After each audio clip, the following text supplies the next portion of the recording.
So today is 3 years of my dad in heaven, and I haven't recorded yet till now. I'm actually having dinner by myself on campus because I felt too lazy to cook.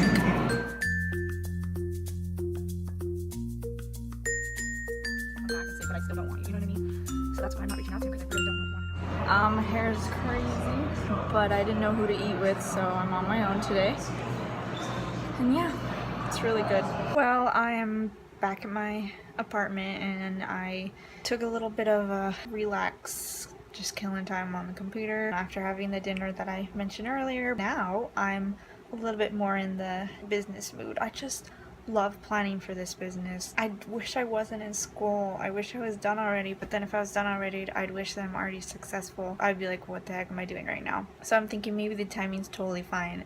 I am leaving this in God's hands, and he did kind of bring this upon me out of the blue, so it's really cool, but I don't want to do school anymore. I just want to do this. Sam was here, we were talking, and she was telling me about some stuff, but she went, I think, to the bathroom. So now I was like randomly questioning shipping when it comes to that point in time in the business where it's like, all right, time to ship off orders. Who do you go to? How do you do it? So now I'm randomly learning about that. Honestly, super fun. Also, my roommate suggested that I tell my sister in this video, go get your shirt, because literally the last day is Friday, September 16th, and that's the day that I'm going to buy more to make up for if I don't make it to 9, or to have a couple extra on hand. I don't know how much I can afford, because if no one buys them from me afterwards and I'm basically left with spending money on them, of course I can always offer them in person. I think every time the weekend comes, especially Thursday night and then Friday and everything, I get so excited because that means I can spend time on my business. I'm just so excited for what's to come, but I'm more excited to finally get to a point where it's launched, and it's not necessarily launched at the moment.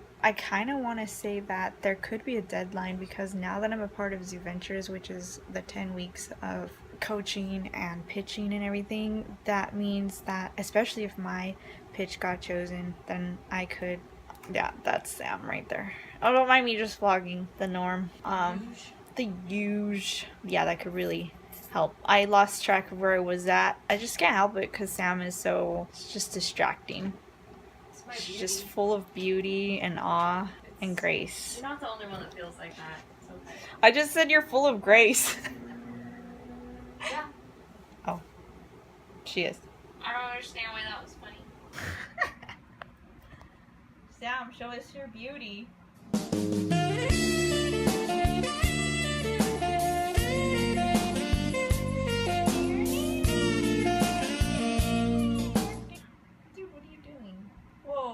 Your Paris thing looks black from Probably here. the light.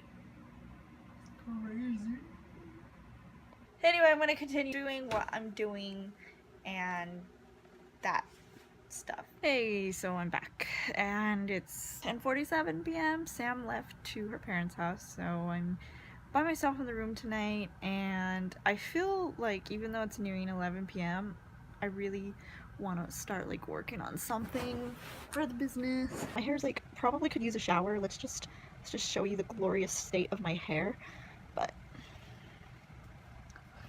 anyway, also my eyebrows are just getting so thick. I thought about trimming them, but honestly for the past few days I either A, didn't do it or have time for it, B, forgot, and C, when I do think about it, I couldn't find my scissors because I think they're in my makeup box that I put somewhere else when I moved here, so I don't like see all the time to remember. Fall is coming, and usually every time the weather gets cooler I cut my bangs again, because the problem with having them short now in the summer when it's warm, they get like this really fast because my forehead will sweat and there will be grease.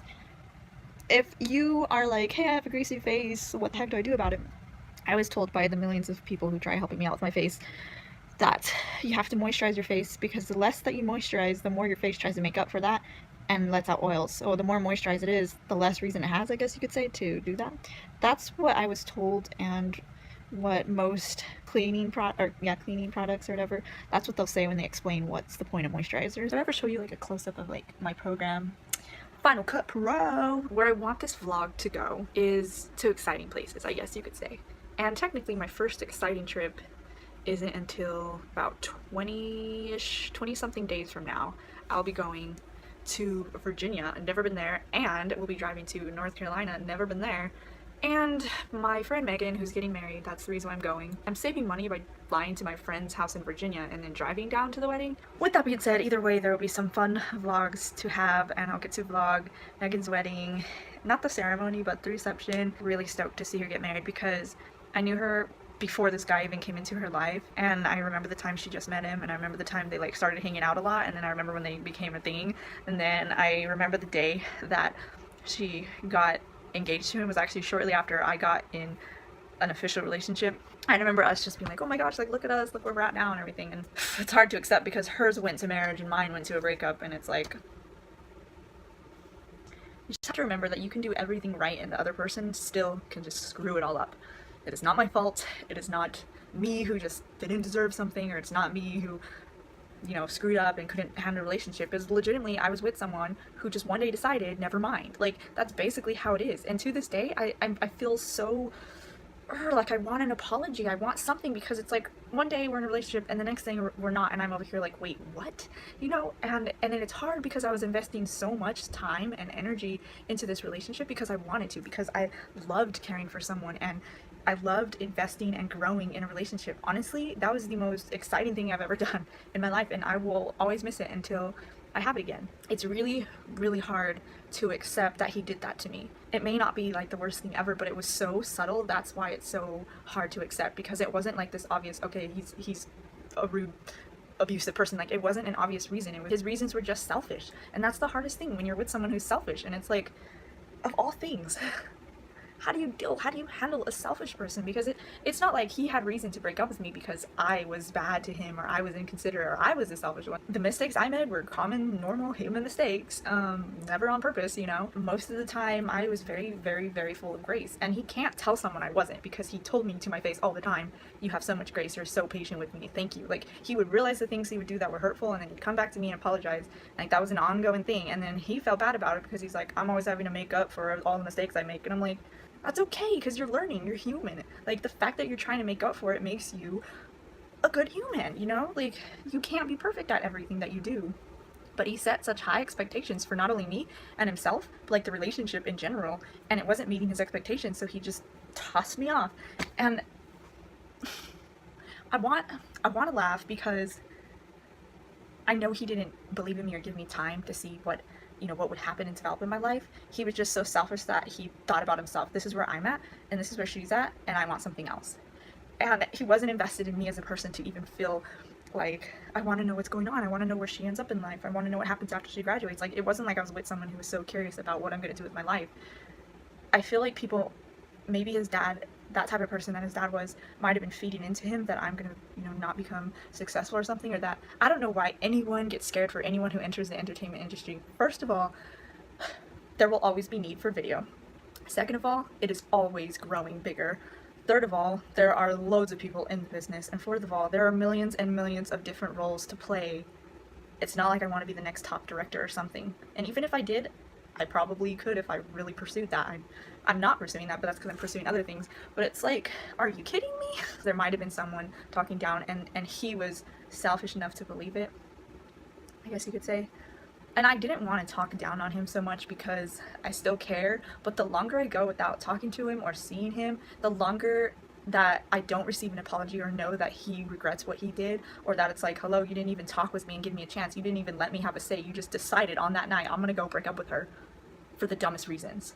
And it's like, I was supposed to accept it, I was supposed to just believe it and go along with it and be like, oh, okay, yeah, you know. And I just remember thinking, like, we're not even gonna work out anything. We're not even gonna be like, okay, this is how you feel. Let's see if I take it into consideration, and, you know, give me a few weeks or so to, like, let's talk about this. Let's think about our future. Then let's actually talk future, because if we can't talk about the future, then there is no point of us being together. But you know what? I held off on talking about the future because of his fear of commitment, and I was trying to be respectful for that. And so that's why I didn't always mention marriage and kids and all that stuff. He, on the other hand, mentioned it, and I was like, I'm so confused, you know. So I never knew when to talk about it, because I'm like, this guy does not make sense. I don't know where he stands. He doesn't sound like he wants to be with me for a long time. I'm trying to wait until he gets to that point before I say what I want. It's only been like a few months. What the heck, you know? But then suddenly on the breakup, he's like, you want this and I want this and we're just different. And I can't even believe he used God. Like, God would have told me too if we're not meant to be, you know? And anyway, God just told me to love him. So I was like, we must be talking to two different gods or something, because I hadn't received that message. So I'm pretty sure it's all in your head. I'm pretty sure it's what you wanted, and you're just finding excuses. I do believe that there's that possibility that God will work so much into his life and probably take a lot away from him to give him nothing, because that's definitely happened to me. When you end up with nothing or you don't receive what you want, you kind of learn that God is all you need. It seemed like he was really prideful in his job, and I kind of feared that if that was the case, especially after the breakup, I had a fear that he would lose that he would lose a lot and probably lose materialistic things, hopefully eventually lose his pride, and get to a point of learning humility. So I don't know, I mean, it's all in God's hands. I can't say what he needs to learn. I just saw so much in him, and it was a shame to see that all go to waste, I guess you could say. And it was a shame to see our relationship end when I dreamed of my first relationship for years and years, and I feel like he should have known that. I mean, I talked about it, or maybe he didn't listen, but it's like I went 25 years dreaming up not that long, because when I was a kid I didn't think about it, but you know, by 15 I would dream it up. So 10 years later I get my first relationship, and I'm trying all these things because I really care about who I'm with, and I knew I took a risk, and it sucks that I was with someone who only gave it 7 months, and it sucks that I was with someone who just walked away without a fight. Like, literally, we had no argument or anything. I just hadn't seen him in a while because he was too busy. And it's like, come on, this isn't a problem about us, this is a problem about you, dude. I think I was too good to him, honestly. I doubt he'll ever find my vlogs, but if he does, then it's not like I'm putting a link to who he is. If he was watching, I would at least say, hey, I still care and I'll still forgive you if you came and talked to me. It just bothers me that someone could walk away and not look back, and not come back and not say anything, not even come back to be like, can we just talk about what happened? Because to me that means he didn't care, and he's totally fine with going on without me, and that is like the hardest thing to accept, because then it shows me, like, did I really just spend 7 months with someone who can just do that, can just walk away and like leave your life? It doesn't make sense, because it's not how I live my life. And like right now I don't even care to date. I honestly don't. I'm totally fine with like pursuing my business and pursuing school, because I know it's all in God's hands and someone awesome can totally come along. It still honestly hurts to know how he ended things, and it honestly hurts to feel like he took so much from me and enjoyed me for 7 months. I don't really know if he enjoyed it, but during those times it's just like he explored what it's like to have a girlfriend and to have someone there. You know, I mean, we're talking walking in the store and always holding my hand. Like, the last time I legitimately hung out with him before he broke up with me, we were at the mall and he was like holding my hand, taking me everywhere, and I remember thinking, oh, I hadn't seen him in a while and I really missed him and stuff. That was the last thing we did, and then the next thing you know, he's like, we should talk. How do you do that? To me, that's just, it's like he had to have a cold heart to do that, because he knew how much I loved him and cared and how much I gave to him. Yeah, I will admit that September 15th, almost 4 months later, that I'm still affected by it. I'm still hurt by it. For a while, like a few weeks ago, it was like almost every other night I was crying and tearing up, missing him and remembering things. I was still going through it, you know, and to me, oh my gosh, it's just like an unresolved issue, basically. There's no closure whatsoever with him, and I feel like that means that someday I'm gonna have to run into him, and it's gonna be all in God's hands, because I am trying really hard not to reach out to him. I'm trying really hard to just let him go, because he went, and it's all in his hands now, whether he comes back and says, you know, Stephanie, that's really wrong with me of how I handled that, and just like says sorry or something. And then part of me is like, maybe I don't want to see him, because then it might feel like he's rejecting me again, because if he's not like asking for me back. I'd rather him ask for me back and me say no than him come back and say, but I still don't want you, you know what I mean? So that's why I'm not reaching out to him, because I really don't want to know either way. And I just feel like he was ready to move on, especially because when I went to go block him on his dating site, he like legitimately wrote on there why he shouldn't have been dating me, basically. That's actually probably the worst thing he could have done. And it's not like I was stalking him, but either way, like, who cares whether I found it or not? The fact that you wrote it, it's really sad. And like, he prepared his dating site literally like 2 days before he even broke up with me. Like, he had it ready to move on from me. That's like ultimate jerk right there. I just can't, it's hard, because like I knew him so well. I listened to his story. We were friends for 3 years before the relationship, and like I invested so much time and cared so much about this person. It boggles my mind that he could become that guy in my life who hurt me, you know? Like, was I just an experiment? And then you're like, never mind.